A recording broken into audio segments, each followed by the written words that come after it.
Hey guys, welcome back to my channel. It's time for yet another unrealistic TBR. So I started with basically one theme for this TBR. Is just sunshine, and of course I have like my reading goals that I can look back on as well, but I'm trying to stick to very summery, light, fun TBR. So what I have, I already selected a few books here that I want to go over with you. Right here, right now, I will then go around the apartment as per usual and take a look. I am in the process of moving. There are movers who will be here in about 2 days, so things are quite chaotic and overwhelming and all over the place, so forgive me if you do see some of the mess. But let's start with the very first book that I have placed on my TBR. It's Ender's Game by Orson Scott Wells. Orson Scott Card. So yeah, basically this little kid called Ender is gonna kind of, I guess, save the planet. Earth is basically under assault and these aliens are attacking Earth, and Ender, I don't know if it's like a simulation type of thing, but he has been recruited by the military. He has been recruited by the government for like military training, and you know, he's his childhood basically ends the minute that he enters battle school. So I thought this was a very classic kind of Steven Spielberg-esque summer blockbuster feeling, so I decided to go with Ender's Game by Orson Scott Card. I almost said Wells again. Okay, so this one is supposed to be a little bit of a heavier type of book. It is called Shadow of the Dragon by Sherry Garland. This is a book that my sister has recommended, and it deals with an immigrant family from Vietnam. There's an issue with assimilation and racism. I even see the word white supremacist skinheads. So I'm like, this isn't gonna be fun, but I'm sure it'll be good. I will get back to you guys with this hopefully soon with my, whenever I do my wrap up, if this doesn't show up in another reading vlog. So in the same vein as Ender's Game, I also have Douglas Adams' The Hitchhiker's Guide to the Galaxy. So it seems like Earth is again under assault. I think it's about to be obliterated, and it's supposed to kind of like vanish to make this super highway, intergalactic kind of like space highway. So again, we're dealing with somebody named, I don't know if this is a kid to be very frank, but this person named Arthur Dent. He's then plucked off the planet by his friend, who's a researcher who for the last 15 years has been posing as an out-of-work actor. So I haven't a clue. If you guys know if this is any good, please let me know. I don't mind at all to see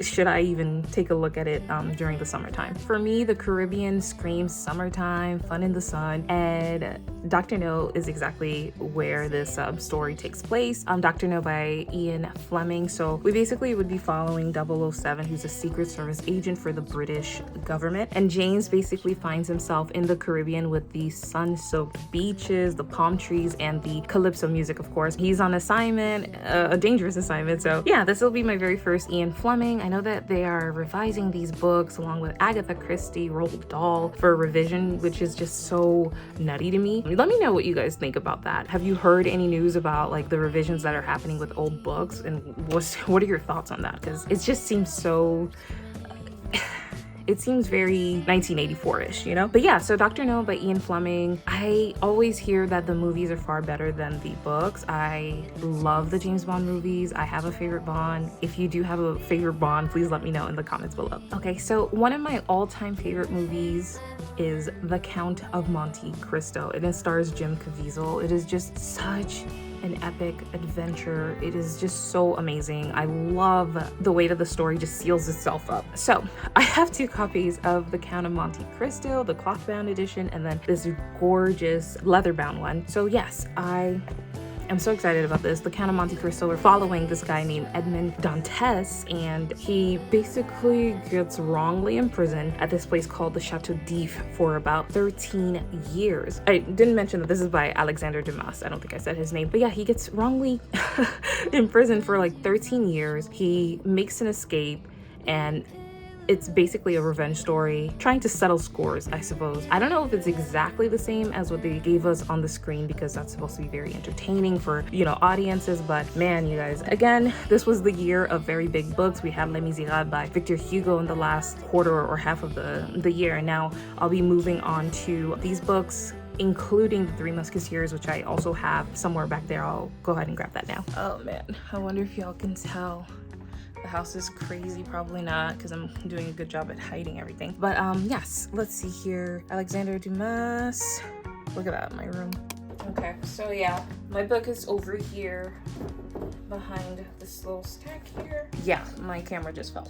So the Three Musketeers by Alexander Dumas. The closest thing that I know about the Three Musketeers has to come from the 1998 film with Leonardo DiCaprio and Gabriel Byrne. I love that guy who plays D'Artagnan, I think. But yes, it basically just follows these three musketeers named Athos, Porthos, and Aramis, I think. And it feels like there's a fourth musketeer when you include D'Artagnan. Okay, so basically Leonardo DiCaprio is a twin. He is currently king and he's mismanaging France. Like, the country is in like disarray, just too much taxing is going on. People are going hungry, and yeah, it's a lot of drama. So he is a selfish little bastard and he orders, I think, one of the musketeers' son to death.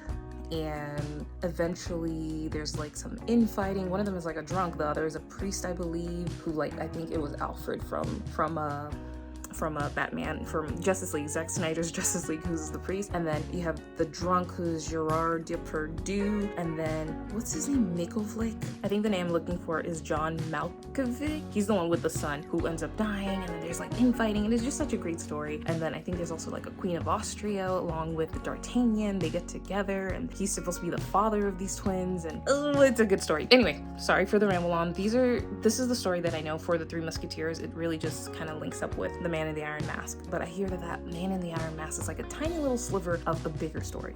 So okay, so now we're gonna go hunting in the apartment for books that just speak to me. If I feel like a little bit of a gravitational pull, I will go ahead and take it. Again, I have over like months to read these. It's not going to be something that I can do like in 1 month or 2 weeks or anything like that. So once again, let's go ahead and kind of like hunt for some books.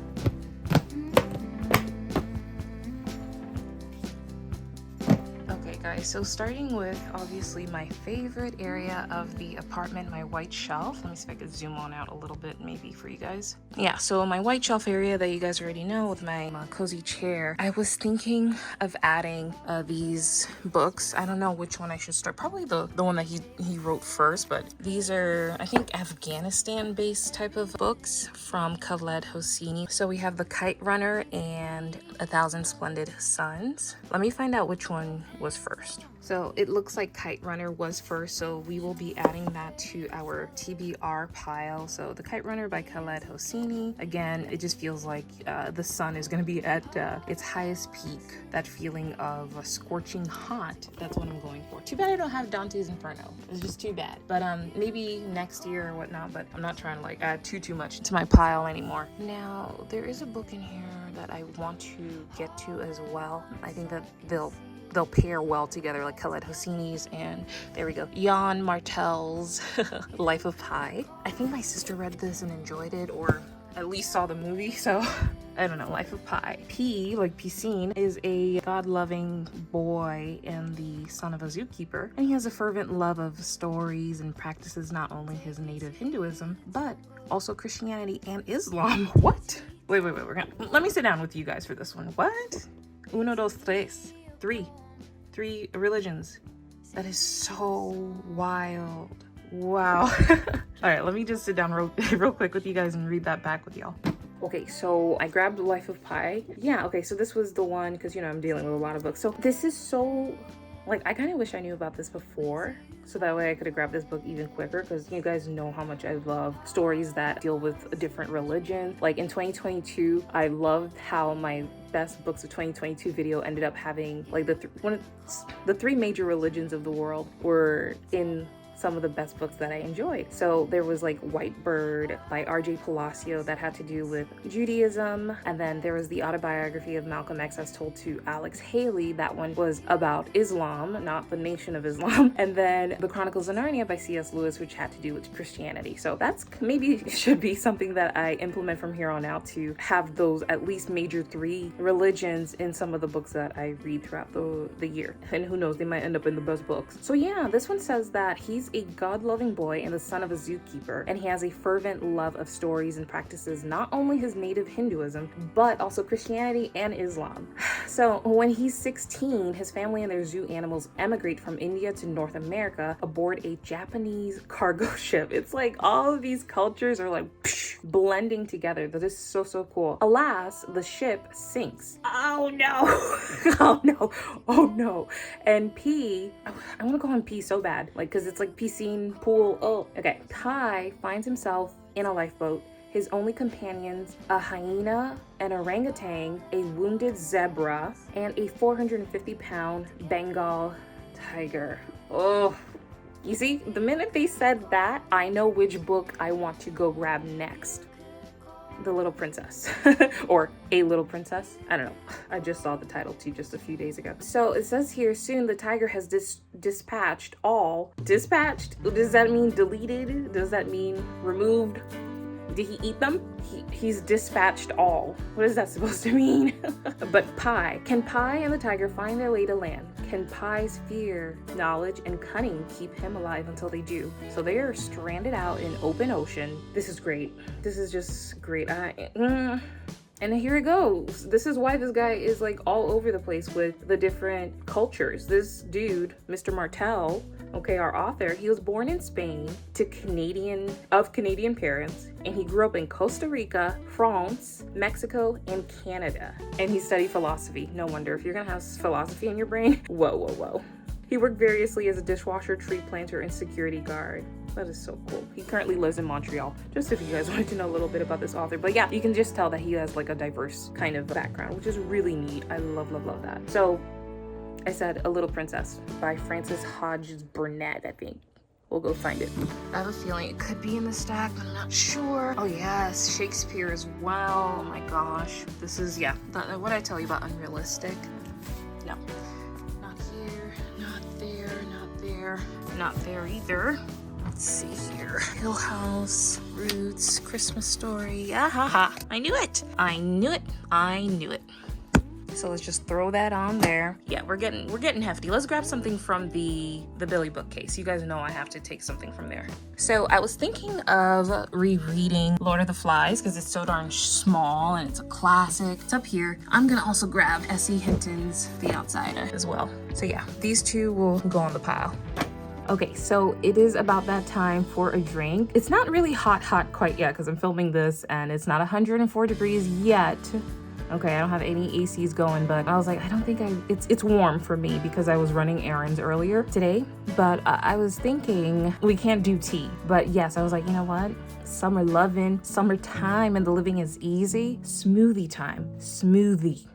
I hate that word. It just sounds stupid. Smoothie. Okay. Damn, I want a smoothie, man. God, dog, man. What was that, Charles? What'd you say? You want a smoothie? Yes. You know what? I'd like a smoothie too, Charles. It'd be good, wouldn't it? But you know why I'm not gonna have a smoothie, Charles? Because I don't feel like I deserve a smoothie. Does anybody else out here feel like you deserve a smoothie? I'm hustling the dog I'm running up stones on the edge of the Some light lemonade. I hate lemonade, guys, so I just put it in my smoothies sometimes. Try to get the light one or the one with like no added sugar, you know, try my best.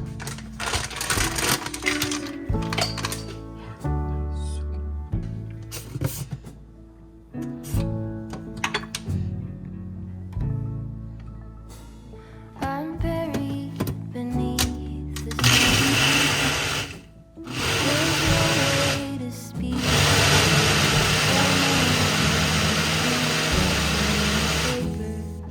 Slowly unfold,